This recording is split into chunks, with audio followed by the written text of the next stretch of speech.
uSathane uhlakaniphile ngoba uyosebenzisa laba abasondelene nawe.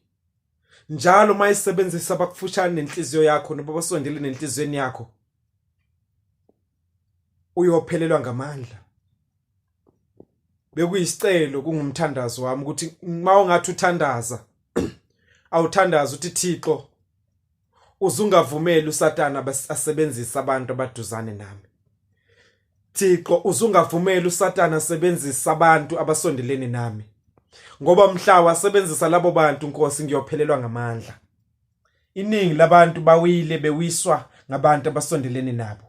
Iningi labantu baphelelwe ukukholwa ngenxa yabantu abasondelene nabo.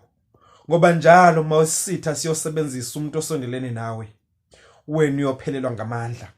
Uyathanda uthandi ngoba inhliziyo zethu zihleli kulabo abantu esibathandayo. Kanti nesitha sibheke laba abantu esibathandayo. Cela yonke imihla mawuvuka ekseni uthi Nkosi singcono isitha esiqhamuke ekudeni kodwa hayi isitha somteni esiqhamuke emdenini.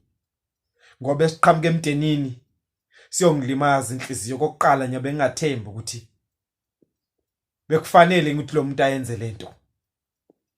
Kodwa ke celani ngayo yonke imihla nami ngiyocela nami ukuthi Nkosi size singalingwa ngabantu esisondelene nabo. Size singalingwa ngabantu esibathandayo. Ngoba mhla salingwa ngalabo bantu kungenzeka siphoncuke nasentandweni yakho. Kungenzeka siphoncuke nasebukhoneni bakho. Kungenzeka siwe nasethandweni esinalo olwakho. uThixo abe nani.